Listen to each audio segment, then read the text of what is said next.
Well, hey everybody, it's Corey from Armchair Rockstar here. Tonight, we're coming to you with the hottest new punk band to hit the U.S. in a hot minute. Bad Nerves. What's happening, fellas? Wow, that's good, isn't it? I like That's an intro, yeah. Yeah. What's the station called? Oh, we're with Armchair Rockstar, man. Armchair Rockstar. Website. Shit, I like that. Yeah, I like that. So we're Rockstar. And I like armchairs. Fucking yeah. Yeah, right? He likes armchair chairs, and I like Rockstar. Yeah. Fucking hell. What it is we got sick of listening to guys our age bitch and whine about how there's no good rock and roll anymore. Yeah. And we're like, it's out there. You gotta know where to look. Yeah, you just gotta be willing to dig a little. Get involved. Really dig. Yeah. Yeah, and you guys fit this right on, man. Fuck yeah, man. Thanks so much. So this is the first U.S. tour. You guys have been touring in Europe for several years, right? Forever, yeah. Forever. Yeah. Quite a while. And we're here in the U.S. opening for Royal Blood. Yeah. It's an honour and a privilege. Yeah, Cool. it's pretty crazy. We didn't think we'd ever get to come here, so you know. We're what, 3 or 4 nights into the show? Yeah, I Hey, think so. pass This this is away. our third show with Royal Blood. Yeah. Yeah, third show with Royal Blood, and we played a show with Helmet in Milwaukee. Yeah, you got last it. night. With Helmet. Yeah. Do you know Oh, Helmet? wow. I Yeah. remember Helmet. Yeah. Yeah, that was at a place called The Rave in Milwaukee. What's that? Yeah. Wisconsin, isn't it? Yes. Yeah. Dahmerville. Yeah, Dahmerville, exactly. Dahmerville. Just Yeah. opposite the Ambassador Hotel, yeah. Nice. Pretty hot. Yeah. I think actually Yeah. that's probably the first thing that comes to mind. But yeah, no. So third gig tonight with Royal Blood, and yeah. How's it going so far? Knackering. Yeah. Yeah, Yeah, it's going great. we can't just moan throughout No, this yeah. interview. Like, it's going really well. Yeah. It's just, we're English, we moan about We everything. like it, you know, yeah. like- We like to moan. But no, it's amazing. I mean, like I said, we never thought we would get to come and play in America. So it's yeah, it's a privilege, really. I saw a picture of you guys at Joey Ramone's grave the other day. Oh, that was a real touch. 'Cause we were leaving the hotel, and some random guy just started talking to us. He started talking about GBH, the punk band. Yeah. And we were just chatting away. He's like, "Oh, you know, Joey Ramone's grave is literally 2 blocks up the road." We're like, "What?" So we had to make the pilgrimage to see it, and it was amazing. Yeah. It was absolutely amazing. What are the chances of that being around the corner? I from where know, we almost are? like it was meant to be. Yeah, well, there you go.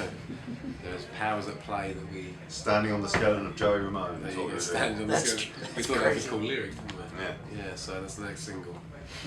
Oh my gosh. You guys noticing a difference in the crowds here compared to what you're used to overseas? Oh yeah, for sure. I think the crowds here, they really like to show their appreciation. You know, like obviously other places do, but in America, people really want to chat to you, and we haven't had any kind of bad experiences. You know, everyone's been super nice. Yeah. Like, yeah, It's yeah. it's not dissimilar from Europe in a way, like just the Yeah. sort of Just dissimilar from London. yeah. Yeah, no, he's right. But no, it's been great. I mean, like as John said, everyone's been great. Everyone's been lovely. Yeah. Nice. You can tell that people, even if they don't know your band, they sort of appreciate what you're doing. So That's cool. it's very cool. That's cool. New single last week, USA. Yeah. Tell me about it. How'd that come together? Well, that was weird. I mean, I've been saying this on stage the last few nights. Like, I was imagining us coming over to America because we were seeing like a lot of people listening on, you know, the streaming services, things like in America has just sort of shot up over the last year Yeah. or so. And so I was sort of imagining like us going out there and playing, and it was just sort of, at first it sort of seemed like a bit of a funny joke to sort of just, let's just do a song where I'm just going to shout just USA over and over again, like this sort of, you know, chant, like, and then I don't know, and then a few months later, after doing that song, we got invited to come out to America, and it felt like this weird thing where I'd almost like somehow like cast a spell. Juju. Yeah, it made it happen. Like, honestly, it really was bizarre because I was really picturing it happening. You know, my girlfriend's always talking about manifestation, and I'm always like, nah. We'll start singing about going to space next. Yeah, well, there you go. We were playing on the moon next week. Yeah, so now we're just going to start saying what we want out loud and let the universe Yeah. Manifest. work its magic. Exactly. So yeah, no, I mean that's how it came about, and it's been really fun playing that here. Yeah. Just because of that sort of story, and also to just be here in America, screaming America. And get to be tourists. Yeah, exactly. Yeah. It's quite easy to remember the lyrics as well. Accept us, please. Yeah. Please buy our vinyls, which haven't arrived yet. For this tour. And hitting all the high spots while you're here. The Ramones' grave, Jeffrey Dahmer's place. Yeah. all the best Our ones. two heroes. Yeah. Yeah, so I don't know what other places, what other graves are we going to hit, what other murderous... Anything we can, you know, like we grew up watching American stuff and TVs and films, and to be here, like just driving across the country and seeing things is like, it blows our minds. You know, you guys are probably so used to it, but for us, it's a real trip. It's just crazy to drive for that amount of hours and to not be like at the sea. You know, it's kind of a strange feeling. But, Used to like a 4-hour coast-to-coast trip, kind of. Yeah, you could do like the length of the entire country. And, well, probably. I'm pretty sure England's on the size of one state, isn't it? Oh yeah, I was tiny. Yeah. It's got to be. It's literally tiny. Yeah. Yeah, it's mad. We're still getting used to those drives, especially John, who is driving. It's tiring being a passenger. It's tiring. I don't know how he's still standing. Oh, well, let's talk influences a little bit. I mean, obviously, there's this Ramones influence in there. Who else is in there?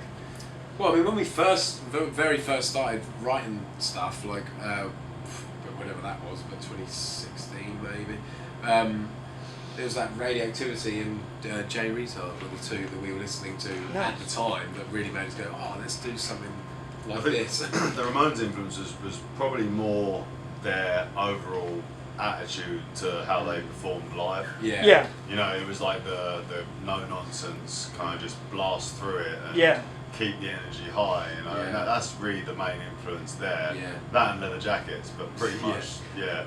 The Ramones It's Alive album, the live album at the what is the name? Rainbow. It was a rainbow, I'm pretty sure. I think that's right. But that album is like that's kind of like, we feel like that's what we're trying to do. You know, we want to be like that. They've captured the energy just perfectly in that. You know, there's no big speeches between songs. It's just like the whole time. You know, like we're just sort of copying that basically. Yeah. We're a bunch of rip-offs. Hey, it's rock and roll, everyone. But yeah, so I mean, what other bands are there? Like the Clash, obviously we love the Clash. I mean, there's loads of bands that we love, obviously. Yeah.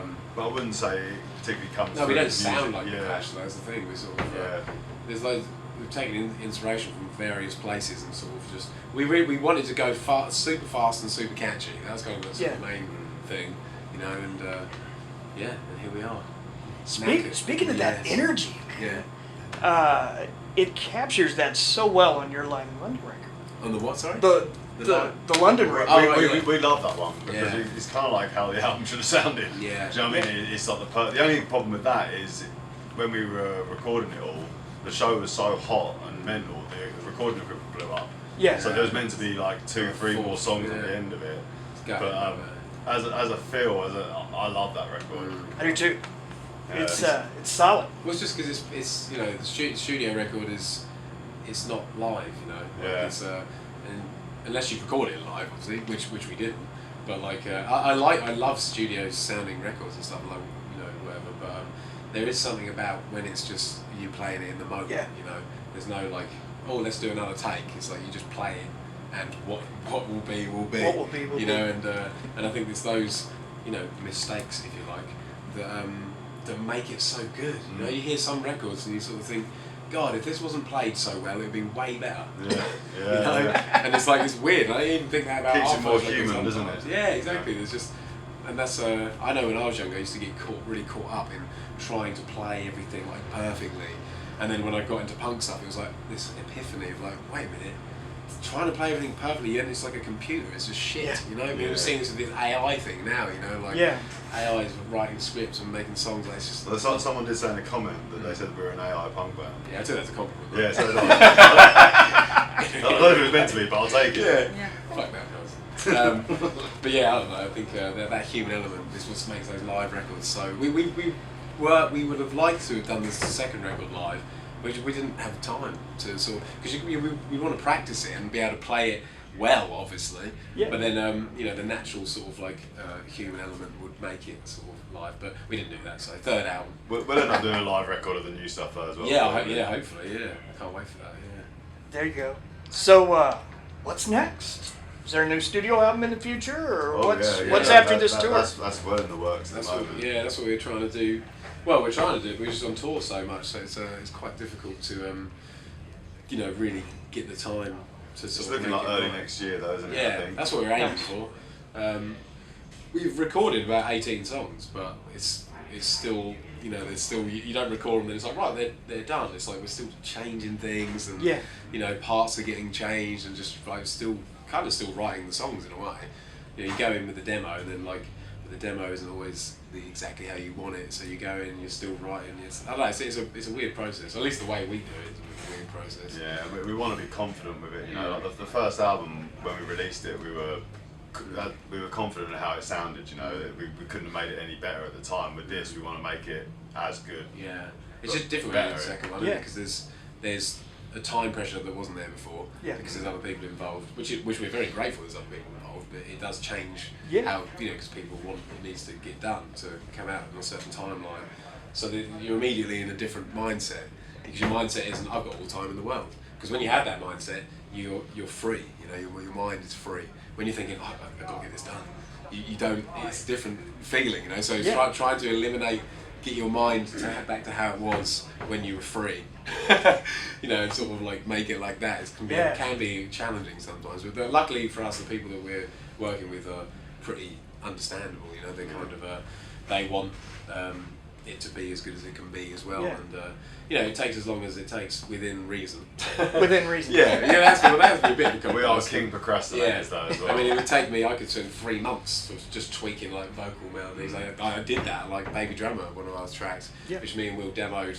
The demo just didn't sound anything like that. Like the version of the album didn't sound anything like the demo. I did it with, we had that one riff, and then sort of 2 riffs that was a middle 8, which is now the main riff of this version. And that took me like 3 months, just that one song, just moving it around what me and Will demoed and trying to figure out the right way for that to be. I mean, it was a fucking nightmare. but in the end, it was worth it, because it's like, you know, well, arguably our second most popular song. Not one of my favourites personally, but the people have spoken. Do you ever get stuck in that cycle where you love the demo? Oh, and gosh, just every time. I'm pinging away. Every time. Every single time, man. I think, because there's magic in that demo, because you're just, it's it coming out of Demo-itis is what we call it. Demo-itis, It's, and it's high. I mean, I know Andrew WK. Do you? Personally, one of my good friends. No, I watched a podcast with him talking about songwriting, and he was saying how he just demos and he builds the demo up and he releases that. Oh, really? Yeah, because like it is a nightmare when you have all these demos. They sound like you really like the way they sound. Then you have to go in the studio and try and recreate the magic. And often the demo has a lot of them sort of scrappy mistakes in it, which then you don't necessarily, which you don't get on when you redo it. Because when you redo it, you really try. Yeah. But then the magic in the demo is because you weren't really trying, you know. But then they do sound.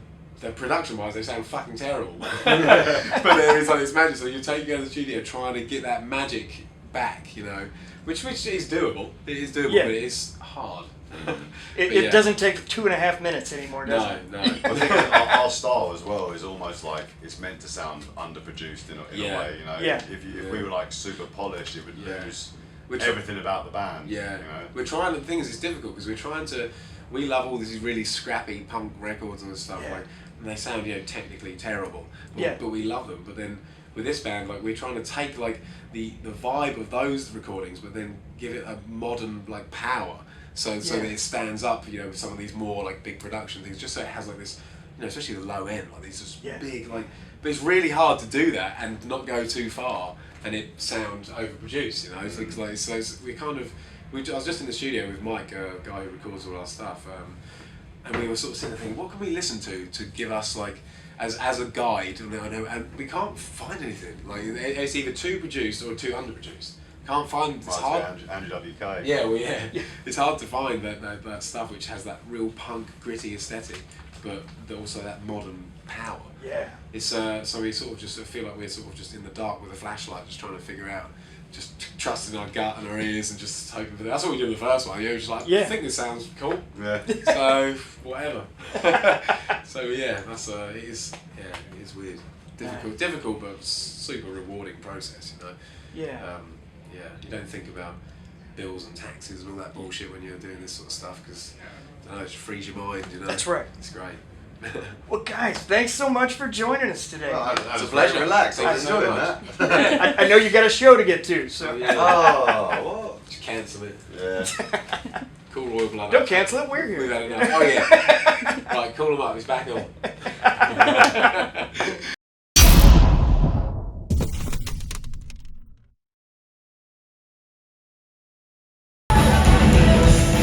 Cool.